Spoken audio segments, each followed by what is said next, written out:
I've always worked with small business owners. Is that weird to say? Beyonce has a small business, Destiny's Child. It's like one family owns it. It's I think it's called a family business. I don't know if I'd call that small.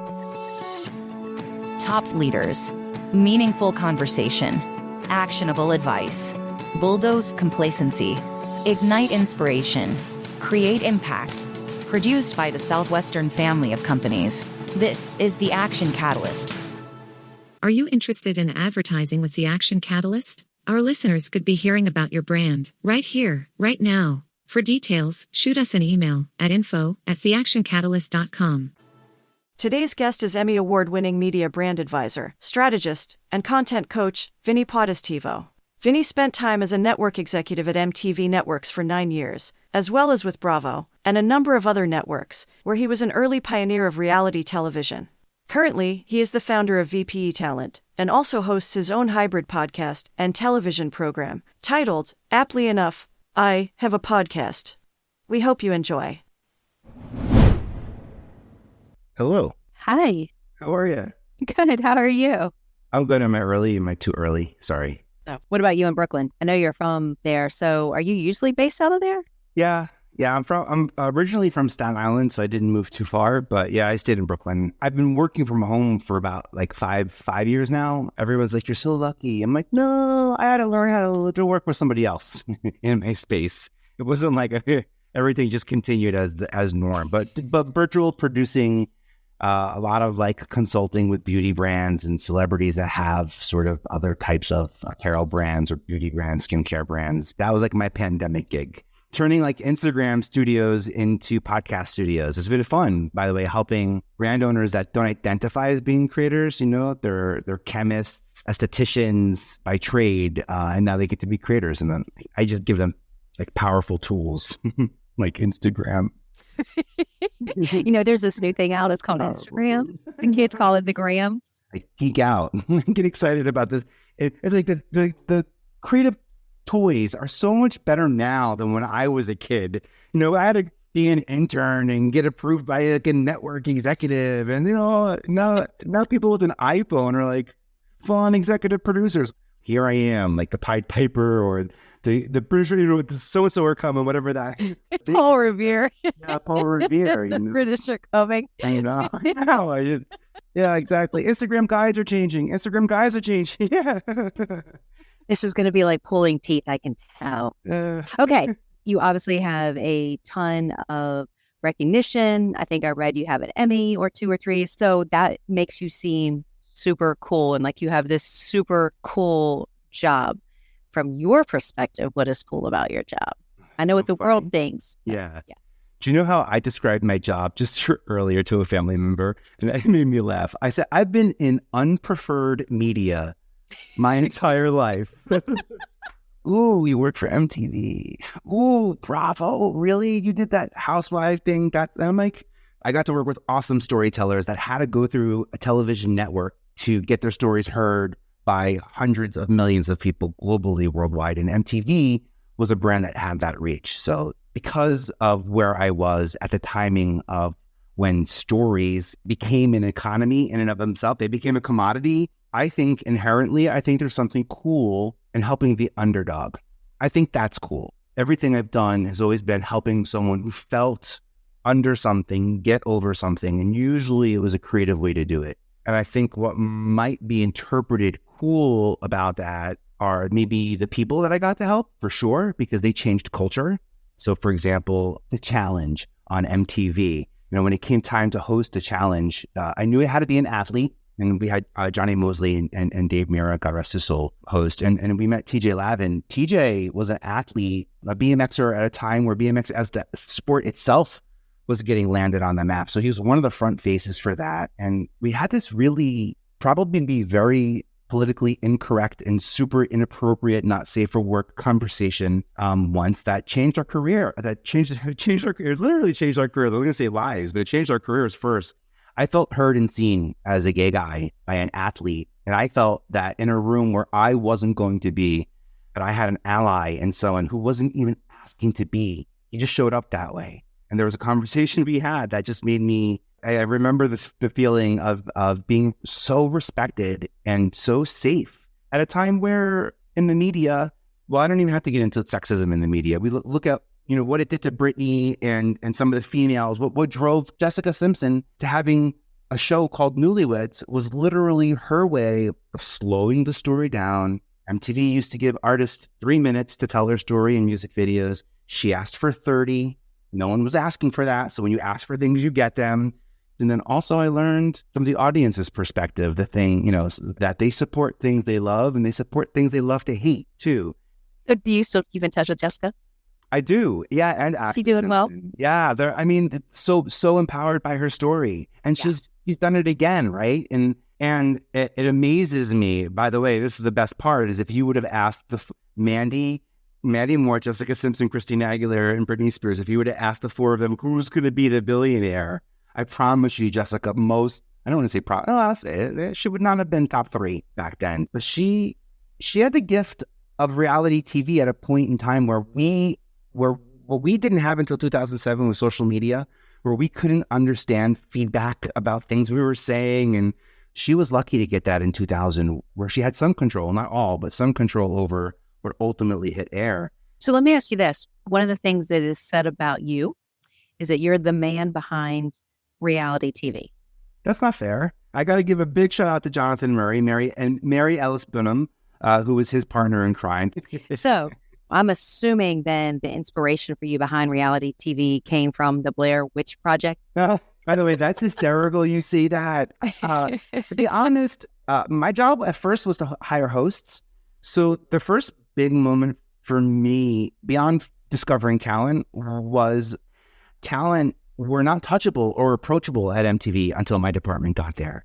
So first off, when MTV was created, the power was in creating a platform that required a new form of media. That's cool that MTV empowered artists to be able to create these 3-minute music videos. MTV supported it, paid thousands of dollars to the labels to help offset the cost of that. And then I think 20 years later, that's when our audience leapt to YouTube. That's when they found YouTube. By the way, I have to point out, shout out to the first VJ, Adam Curry at MTV, who also created iPodder, which is the first podcast. He invented really simple syndication, RSS, and this idea of podcasting.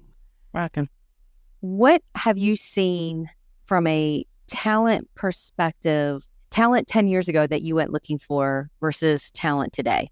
Well, the economy is funny then. 10 years ago, we're talking about the real people economy. Maybe we certainly wouldn't have called it the creator economy then. The real people economy predated the expert economy, predated the entrepreneur economy, which is now turned into the influencer economy. I think we're currently in the creator economy right now. By the way, predicting the future, I think editors haven't had their shine yet. And I don't know if you've read the Bible or not, but King James is a pretty famous name. He's not even in it. Just a really famous editor. So the power of editing, I'm telling you, it's out there. The power of editing. What changes 10 years ago? The responsibility of networks. How about that for starters? 10 years ago, there was lashback to what certain networks were allowing to happen on their air. And there's now a sense of needing more control. Retention becomes the biggest, issue in television. So that changes talent immediately, by the way. TV networks aren't trying to get you to tune into their network for the first time. They're trying to keep you on their network as long as possible. So you're going to see a lot more of cross-channel talent, familiar faces throughout the entire network. What Disney did with Marvel and how they built these separate audiences, right? Because you want to feel identified and recognized in the right audience. When multiple audience come together, that's community. Multi-demographic retention, talent becomes a game that even on the agency level, agents are no longer looking for new talent. They're bringing new streams of ROI. They've got existing talent and they're leaning on that talent to create additional streams of ROI.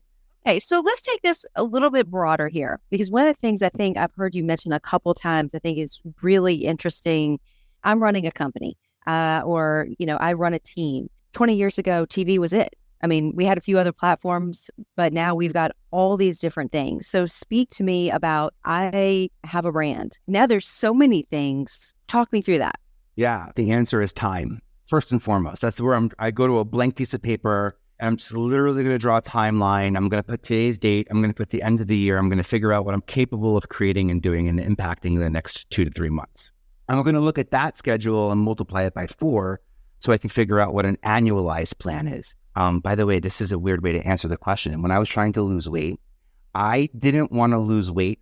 I didn't want to be a pound less than where I was yesterday. I wanted to be a pound less from where I was last year. It was way more fun for me to compare myself to last year. And what it does is it gives me the time to refine and slowly, confidently, and more importantly, sustainably get the results that I ultimately want to get to. So you mentioned at the top of this, I have one Emmy. It is my first Emmy. I won my first Emmy last year from this guest bedroom I'm working in now, by the way, Maron. I spent 25 years of my life crawling on people's kitchen counters, hiding from the camera so you don't see me in the shots. And I realized that the content I was working on, the position that I was playing in those productions, didn't qualify me. I won an Emmy because I went out and looked for an opportunity. I actually found an opportunity, and then I thought to myself, well, I want to be mindful who I win it with, because I'm going to be grouped with these people forever. And I also want to make sure it's the right project, because people are going to say, what did you win it for? I won it for, it's called Red Flags. It's a documentary series about a woman who comes out of rehab, and it's the red flags that we might spot, with the 60 days that she's coming out of it. The importance of credits. I mentioned earlier how awesome, how powerful it is that as a podcast owner, not only can I get credit for being an executive producer and get creative credit, but more importantly, I can give it to the people who've touched my project. And that's a data point that Google will not know unless you tell it. Your podcast being on someone's resume, maybe on LinkedIn, for example, let's say best case scenario, is not the same as IMDb, owned by Amazon, telling Google that this person worked on this episode, which also had this guest connected to this award. And it's a gigantic form of discoverability. So credits, those help you get discovered. Those help sustain the message, making impact and reaching the people that you want. Again, I geek out about it, but that's what podcasting, that's what independent side of media does for us. And that's why I'm fully leaned in. I've always worked with small business owners. Is that weird to say? Beyonce has a small business, Destiny's Child. It's like one family owns it. I think it's called a family business. I don't know if I'd call that small. Well, I mean, when you look at the executives that are on her board, I would say it's less than 25. As big as the brand is at that level, it's a really tight inner circle. I think that's where we can all relate to it. It's weird to say it that way, but I think one of the things you just said that was really interesting, and I think very counterintuitive. Most people feel, okay, I have a plan, and it needs to be long and drawn out and systematic. And actually what I heard from you is the exact opposite, talking about the award. Hey, the second you're a podcaster, you qualify. You're in. So go, do it all as fast as possible. That's how you get out there. Yeah, you don't have to wait 25 years to qualify for an Emmy Award. Like I'm telling you, all I did is apply.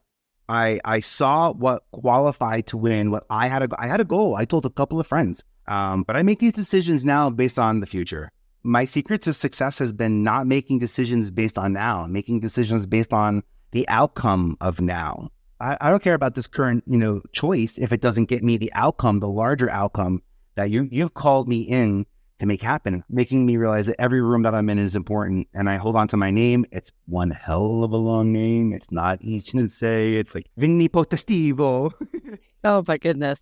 Okay. So one of the things you said very, very early on was most of the folks that are launching, they're not creators by nature. They have a passion for something and they figure out how to package it into something that can be bought by somebody else. Yeah. That makes them then a business owner. What mistakes do you see those folks making? Because they're, again, let's assume they're not naturally marketers or they don't know social media, or what mistakes do you see them make? Yeah, here are 2 quick answers. One is they do it by themselves, and we try to learn a lot by ourselves. And I actually recommend not learning and pecking away and slow learning and going and learning. I really recommend stop, learn completely in its entirety, and then implement. I think that if it takes 2 weeks to get a website out of the gate because we're learning and updating small little pieces, that it had to be just shut down for 4 or 5 solid days and gotten clear on what our story and how we want our story to be received, not just shared, not just sold or told, but received and shared. Clarity is one of those things that I think is often overlooked in creativity. There's a focus on how do I get something accomplished as opposed to who could I be working with. There's a great book called Who, Not How, and it's all about people and networking and making sure they're set up for success. And in terms of picking those people, I think there are 4 or 3 types of creatives. There's an analytical creator, a strategic creator, and a technical creator. So you might find a better partnership if you identify as an analytical creator, if performance marketing and Google ads and Facebook ads and all that's important to you, you might do really well with you partnering with a technical, someone who's more focused on SEO and automation and integrations, or even a strategic creator who's going to bring in relationships and focus on the person-to-person component to it more so. So just making sure that you're complementing your creative skills, but whether you identify as an analytical, technical, or strategic creator is sort of up to you. So you do this stuff all the time. Mm-hmm. And I imagine you're usually sitting in my seats, probably a little bit more than sitting in your seats. Yeah. What is the one thing you don't get asked that you wish you did? Oh, that's interesting. I would want to say there's a lot of focus on what we're talking about now. It's all about getting in touch and handing off. I wish people talked about sustainability a bit more. I wish they said after they're done with this, what is the next thing they should do? Not how do they get in touch with you? Like, we just started a conversation. We're responsible for what happens next. So how do we get to help the people who are hearing this podcast do it? I feel like it's a people-to-people responsibility. But for us, for the people listening to this, I appreciate people being sent my way. But I hope the real honest answer is, like, hopefully we would get to be part of the answer. They follow you for a reason. They're learning about me through you for a reason. And I think that together we can come up with better solutions than I could ever do it, on my own. So I wish there was more conversation about that, about the sustainability of impact, more so than let me help you grow your business and how do they buy your next product and that sort of transactional element of it. Because it's not about strategy, it's about tactics, really, right? Like I don't call myself a strategist because the last thing you need is more strategy more opinions and strategy. I don't care who I helped out. I don't care what I went through in life. Sometimes strategies feel deeply like opinions to me, and sometimes I want to remove my opinion from the conversation, and sometimes I lean into my opinion. But tactics, that's something that I feel confident in sharing 24/7 with anyone, as long as they're using them for the betterment of the good, and I put that energy out there as well. I intentionally make sure people know that these tools need to be used for positive impact, and that I won't stand to have them used otherwise. That's why I've been sensitive about working outside of this small gated talent community that I got so lucky to get to work with, because I truly got to work with them and understand their intentions. And scaling what I do with people who I don't truly understand their intentions is scary to me, because I've seen the impact of what media can do to change a conversation, to change a law, to give us rights, hopefully back, to get more out of us, and I got to say, I bring up Mandy Moore and Beyonce, and they fight for our rights. Like, they show up in places that are important for us. Matthew McConaughey, it's weird to say, I never got to work with Matthew, but like these talent have a role, and an impact.